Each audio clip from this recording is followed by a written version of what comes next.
out there saying, hey, you can't teach the Bible in public schools and you can't talk about creation in public schools. I'm sorry, you are mistaken. 1980, Supreme Court ruled again in the case Stone v. Graham.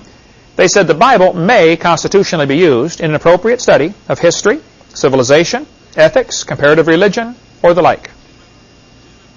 You want to teach the Bible? Have at it. There's no law against that.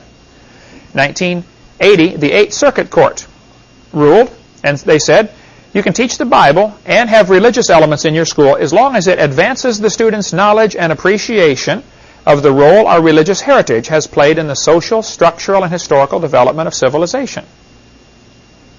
If you're a teacher in a public school, you can bring the Bible in and say, kids, okay, let's study let's read this passage out of the Bible and see what this did for our nation.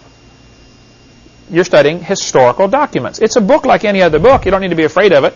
I mean, I shouldn't say it's a book like any other book, but as far as the school goes, you can read the Bible. Don't let somebody tell you you can't. If they tell you you can't read the Bible in a school, they're ignorant of the law. But here is what has happened. The ACLU will threaten to sue. Now, they would lose the suit, and they know it. But it doesn't matter. The threat of a lawsuit will cause the average principal to say, we can't afford a lawsuit. Teachers, quit teaching creation. So it's the principal that is stopping it. It's not the courts. It's not the law. It becomes a local policy. Because we got gutless principals and gutless school board members who won't stand up to the people just because of the fear of a lawsuit, which goes back to what Jesus said, the love of money, root of all evil. In 1987, Supreme Court ruled again. This was the Louisiana case. Louisiana case was finally ruled on in 1987 by the Supreme Court. And Supreme Court said, among other things, they said, we cannot force, they did say the Louisiana law is unconstitutional because the law demanded equal time. They said, hey, you can't force the teachers to teach creation. However, they said, teachers already possess the flexibility to present a variety of scientific theories about the origins of mankind.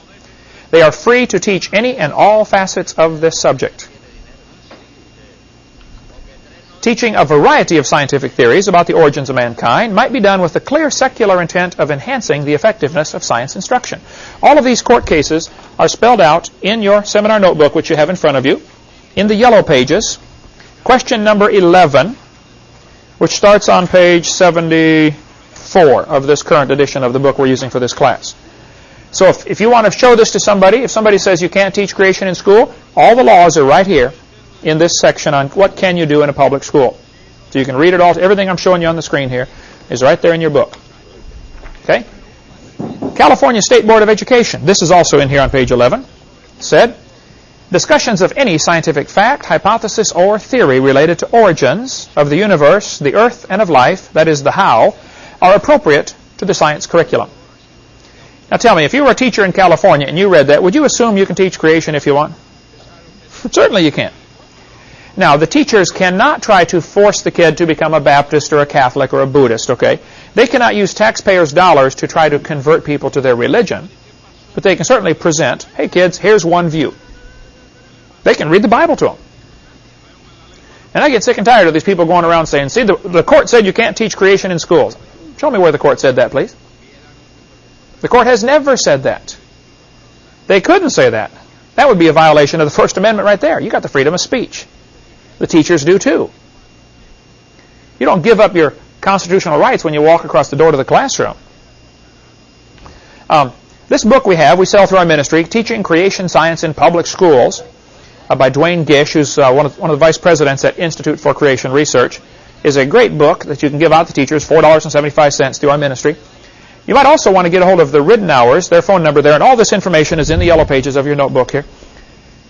They are helping people start Bible classes in public schools. Many states have them, 20 or 30, I don't remember now, but you can have a Bible class as an elective in your public school. Your preacher comes to become the teacher. It's really amazing the latitude we have, but very few people do it. We all sit back and say, oh, public schools are going bad. Well, get in there and do something about it. Fix it. If you say, oh, my car's not running good, well, tune it up. Fix it. For heaven's sake, do something about it. So these two items on this one slide are not necessarily connected to each other, but the written hours will help you get a Bible class started in your public school. Perfectly fine. ACLU wants to get creation out of schools. I think there's a much bigger picture of why they want it out of schools. Without going too far down this rabbit trail now, we'll get into that later on Seminar Part 5. If the creation theory is true, then there's a creator, obviously. If there's a creator, we might have rights that come from the creator. Our founding fathers said, we hold these truths to be self-evident. All men are created equal. They are endowed by their creator with certain unalienable rights. The rights, we have the right to life, liberty, pursuit of happiness. We have all sorts of rights, and those rights came from God. The government didn't give you that right. God gave you that right. Well, suppose you would like to have a new world order, a one-world government with Hillary in charge or something, okay? If you have this idea that you want a one-world government, you want everybody thinking that you have authority to give them right to life, liberty, pursuit of happiness. You don't want folks thinking they've got rights that come from God. If you get a bunch of folks together that believe their rights come from God, those people don't make good slaves. They're going to throw the tea in the harbor and rebel against the king, right? Which is what happened in 1775. So, evolution teaching is essential for communism. Communism falls apart without evolution. The founder of the ACLU, Roger Baldwin, said, communism is the goal. They're going to use lawyers and lawsuits to bring in communism. That's the ultimate plan. And I tell folks jokingly, it stands for the American Communist Lawyers Union. It's actually the American Civil Liberties Union. But it is a communist organization. Now, that does not mean all the lawyers in the ACLU are communists. Many of them probably don't even know that the foundation of their organization is the promotion of communism.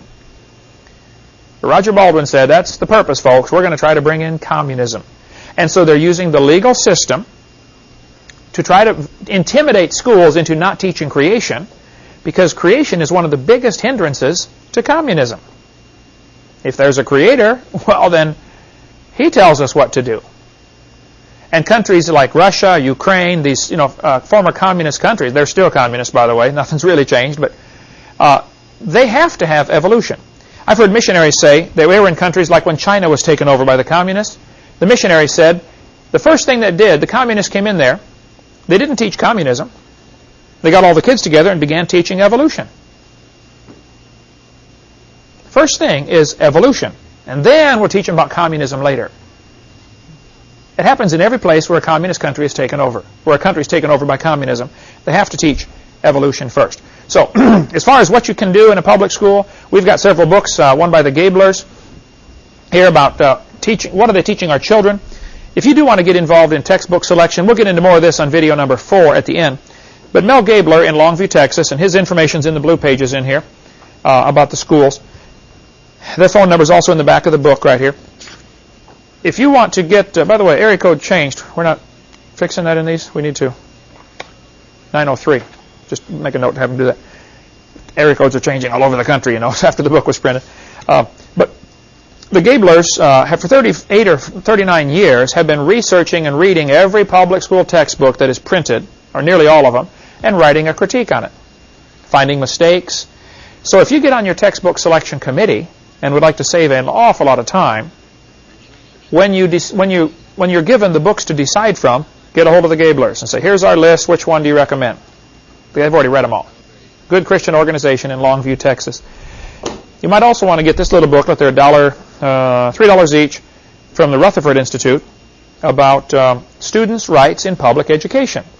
Just what does the law say? Students actually have a lot more rights than teachers do. Students can write papers about creation. They can write papers about the Bible. They can, during speech class, they could give a sermon. It's unreal the rights the students have. And the students have to learn to use a magic word. If a student wants to write a paper about, if the teacher says, okay, write a paper about a controversial subject, and they say, I'm going to write it about creation. I get calls all the time. People say, I need some help. I want to write a paper about this. And the teacher will say, no, you can't write about this topic. You need to learn a magic phrase. This will get by every time. You say, teacher, are you discriminating against me because of my religious belief? That's the magic sentence right there. Are you discriminating against me because of my religious belief? That's all you got to say. Oh, no, we're not discriminating. Okay, well, then I think I'll write it on creation. Okay, go ahead. Because they're scared stiff of that discrimination word. That's the big one, the big D word that scares them. Because there's lots of lawsuits over that. We also have a book called Students' Legal Rights.